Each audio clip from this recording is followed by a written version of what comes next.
It's the start of the night shift for the ambulance crew based at Cromer in Norfolk.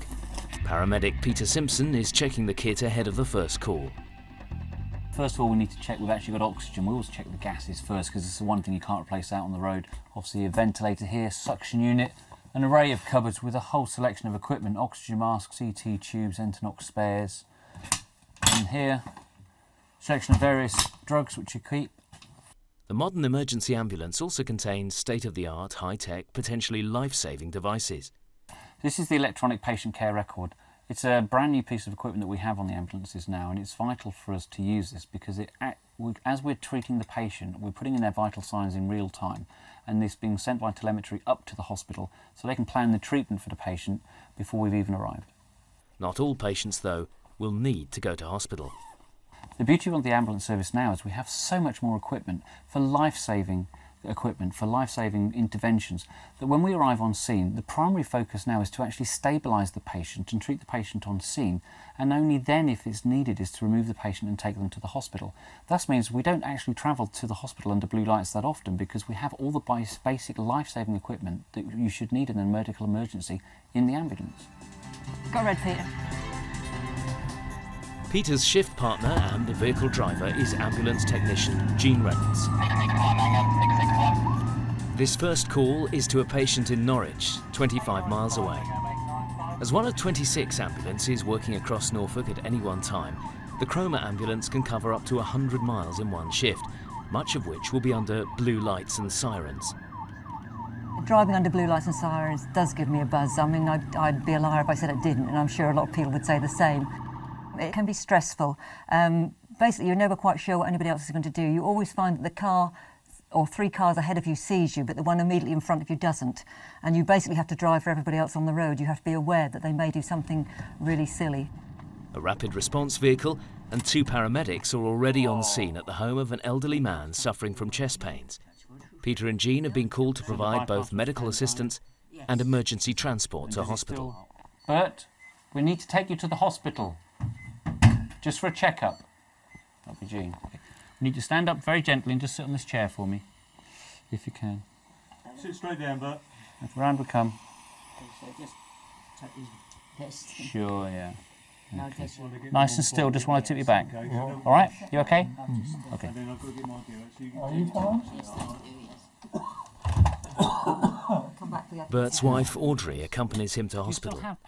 She has long had a nagging concern that the harsh physical treatment her husband received as a Japanese prisoner of war will take its toll in these later years of his life. The Japanese treated you very badly, didn't they? Because he was the type of person who used to do all sorts of things to try and help. He used to try and pinch the fruit when the boats came in and things like that.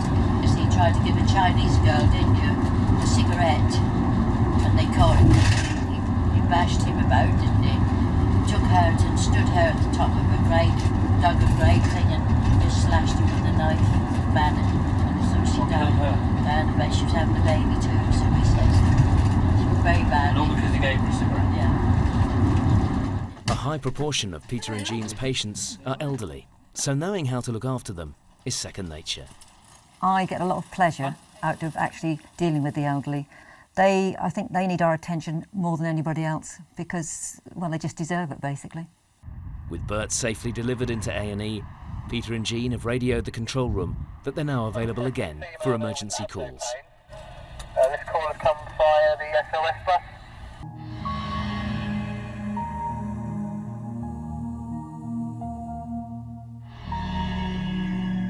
Each Friday or Saturday night, upwards of 20,000 people descend on the clubs and pubs of Norwich city centre. Inevitably, the popular culture of drinking will lead to casualties. Are you all right if I have a little look at you? Where do you hurt now? They're just all around there. Lower abdomen. Staff at Mercy nightclub are giving comfort and shelter to a young woman who claims to have been assaulted at another venue in the city. The girl is complaining of abdominal pains, so Peter and Jean are taking her to hospital. I'm going up. Right, keep the elbows in, because this is going to go down. How many people were holding you down? About 5.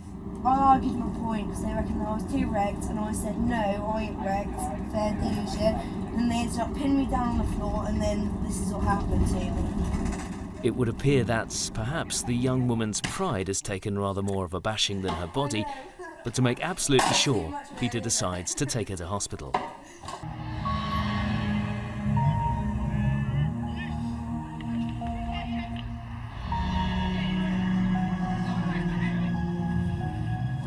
Okay, do you know the person who hit you? Back in the city, and another 19-year-old has been attacked. Right, it's going to feel over your head, all right? Sometimes when something hurts, so we're looking See, that hurts, like, across when here? Yeah. And he thinks he's bigger than anyone else. He walks in the pub, think he's the big I am, and just absolutely... Peter listens patiently to the casualties' catalogue of complaints, 20 years, it but doesn't remains change. unmoved. I've been doing this for 20 years, and every Friday and Saturday night it is exactly the same. Dean's nose is well out of kilter, and if he's prepared to wait his You're turn in casualty, a doctor will doubtless straighten it out.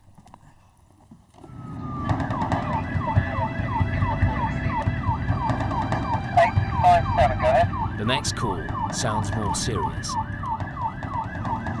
the moment we're going to a man who's been found laying in the road. We don't know any other details just at the moment. We don't know if he's conscious or breathing, but we'll be there in about 2 minutes, so we'll find out then. So we're from the ambulance service. You have a small cut to your head. Are you all right if we have a look at it? Okay, come on. That's all right. Okay. Let's go. Okay, good lad. Come up here. Come up here.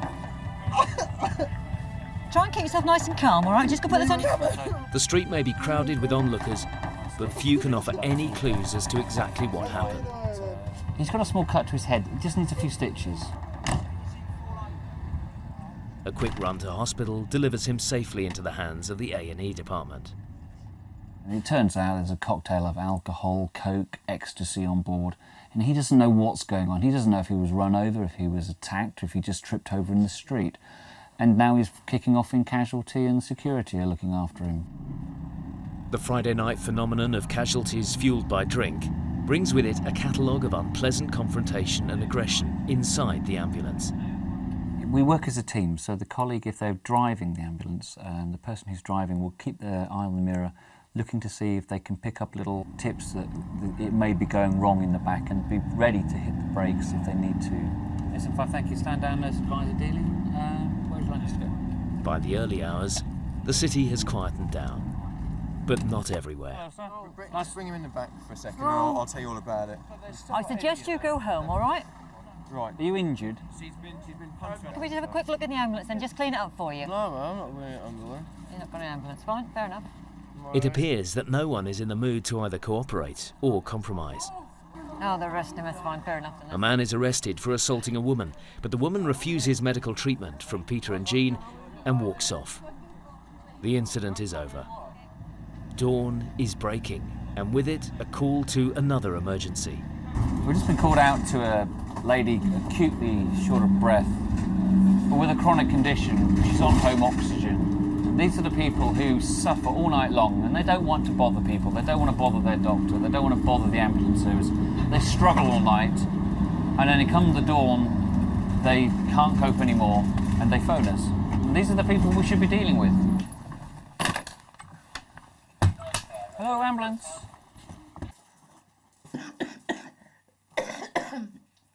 Okay, you're fine. We're here. I'm going to help you breathing. Okay, just try and slow breathing down a bit. As Peter predicted, Margaret has been struggling to breathe for the last 6 hours. Is it emphysema? Yeah. Last night. Why ever didn't you call us earlier? I don't like to worry people. You don't like to worry us. You have no idea what we've been doing all night. I can't talk. Just on the sun. We can locate you by your phone. If you phone 999, we know where you are. Oh, did you? Yeah. Oh, I didn't know that. Yeah, it's clever stuff. Okay, ready, set, lift. Well before they reach hospital, Peter starts the treatment that will ease Margaret's discomfort. Hopefully by the time we've got to the hospital, your breathing will start to improve, because it's opening up your airways. The shift is drawing to a close, for Peter and Jean, having spent much of the night dealing with the drunk and disorderly and their victims.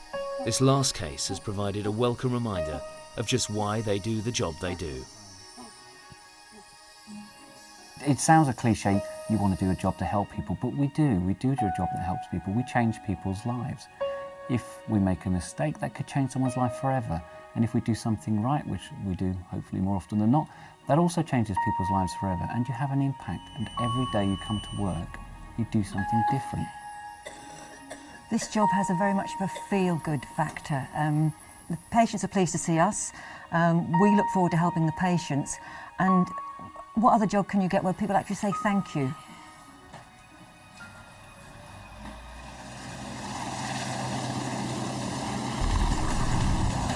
RAF Watersham and a Royal Air Force search and rescue helicopter takes to the sky, loaded with firefighters and large bags of rescue equipment. This is the Suffolk team making up part of a new national emergency service codenamed MERGE, the Maritime Incident Response Group. Under the control of the United Kingdom Maritime and Coast Guard Agency, it's made up of firefighters drawn from brigades throughout Britain. Suffolk's coordinator is Assistant Divisional Officer Richard Chandler.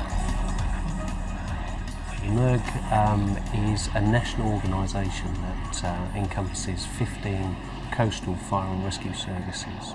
So if a service has an incident just off their coastline, they can call in backup from a number of the MERG teams around the UK to come and help deal with the incident.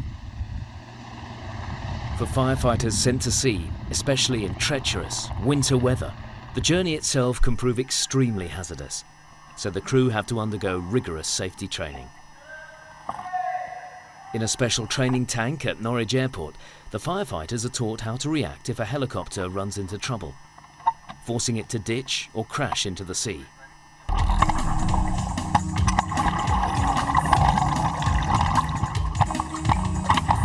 A helicopter is top-heavy. Its engines are immediately underneath its rotor blades. This means it will turn upside down if it crashes into the sea. If it happens for real, it's likely to be extremely cold, dark, and terrifying. The escape drill must be both spontaneous and second nature. Matt Eagle is a firefighter from Lowestoft with 3 years' experience. Once it goes over, you've got to wait for it to settle down, and then we're using breathing apparatus to make a very fast exit through either the door we came in or the punch the windows out and go out that way. Kantu Patel is a watch manager with 10 years' experience. Kicking out the doors was a bit of fun, but I think it was the last thing on my mind as far as fun went. Retrospectively, it was fun, but at the time I was desperate to get out and made sure that I used the air that I had conservatively, just in case it went deeper or I went into a panic. Fortunately, I didn't, and managed to kick away and see the surface very quickly. Having reached the surface, the next challenge is to stay afloat while waiting to be rescued. At the Marine Environmental Tank in Lowestoft, the team practice launching and boarding a life raft, as well as swimming in full kit. This is important, not just in the event of their helicopter ditching, but if a fire they go to fight on board a vessel gets completely out of control, the team may be forced to abandon ship. After an easy spell in calm waters, things get more challenging as 6 large wind machines, an overhead water sprinkler and a wave machine simulate a Force 8 gale.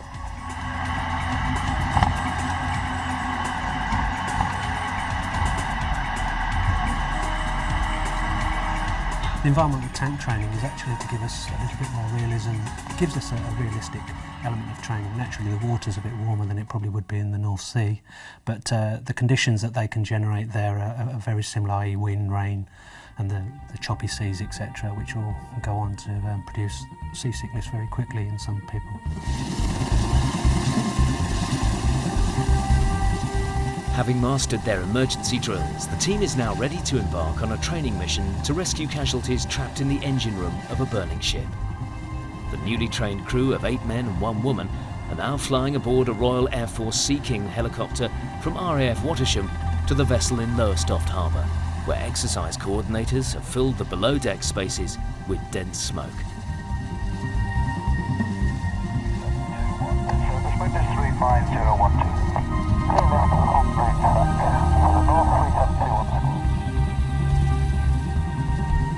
If an operational call comes in to Suffolk fire and rescue service, then we would muster our teams to 2 rendezvous points.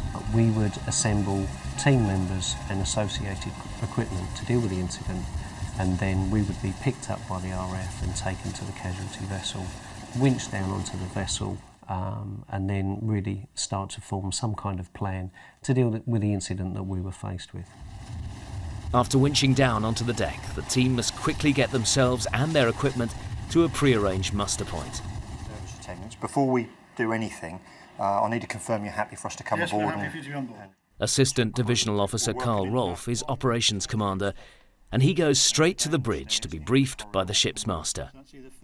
The role of the Operations Commander is really to make contact with the master, ensure that we are still required, and then start to formulate a plan to deal with the incident as passed over by the master to the Operations Commander. At the muster point, the team exchange their flying gear for firefighting kit. 3 breathing apparatus crews prepare for what they know will be a difficult search for casualties, in thick smoke, below decks. Carl is now ready to brief his second-in-command, Station Officer Paul Field. Life risk. We have a life risk on board. Yeah. Do we know how many people are missing? 2 from a total crew complement of 21. So we've accounted for 19 with a roll call, 2 missing. 2 missing. Paul briefs the 3 BA crews. Teams 1 and 2 will search for the casualties, and Team 3 will try to find if the fire has spread to other areas of the ship. Most vessels now are made out of steel, and steel doesn't react too well to fires. So not only have you got the usual hazards that you would expect from firefighting, you've got the additional construction of the ship, which in itself poses a hazard as well. Team 1 receiving loud and clear, over. Okay, happy? Gauge check, 190. The first BA team is told to find the generator room and then search it for casualties. Okay, there's a landing halfway down and then there's a turn to your left. Going in MBA in a ship is totally different to that going anywhere on land. The whole structure's different, it's moving, there's lots of rooms, it's narrow, there's massive amount of hazards that you can be confronted with just even from the start. Can you give me an update on your location, over? We're down in the generator room at the moment. And naturally your vision is reduced because of the masks that we wear, and also you have to be mindful of the oxygen and the air that you're using. So if you're anxious, you're going to use more oxygen. If you're very, very hot, you're going to use more oxygen. Located casualty, generator room, making our way out, over. It was a hell of an effort, considering it was only 2 flights of stairs, and this was, a small vessel in comparison. If you think about a liner, and it could be 5 or 6, 7 floors, levels that we could go down. Okay, let's get him over here. Radio Rolf, go ahead, over. Yeah, crew 1 have located a casualty in the engine room area. Good communications down through the chain of command is vital for the safety of the firefighters, working throughout the ship in heat and smoke. Just to confirm, 1 person still unaccounted for, so if you carry on with that search and rescue operation. Okay, let's go. The second BA team is now making its way to the engine room. Right, come on, let's go. Turning right. Turning right, yeah. Well, now I'm at 180, over. Okay. BA team 2, we've now found a casualty and withdrawing. BA team 2, over. The casualties may be dummies, but they're a realistic weight, and the team treat the exercise as if they were genuine injured people. They know the next time they do this, it could be for real.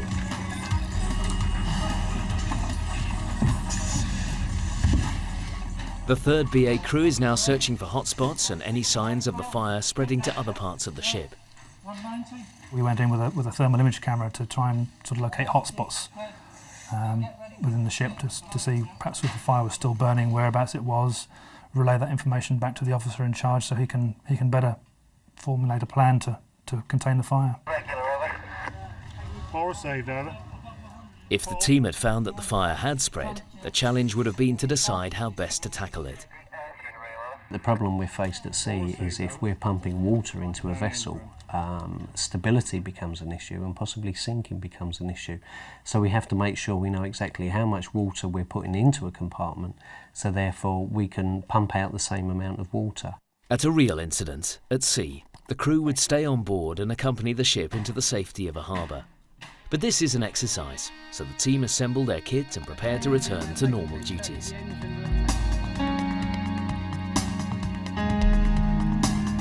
Having completed their training, these firefighters are now part of the National Maritime Incident Response Group.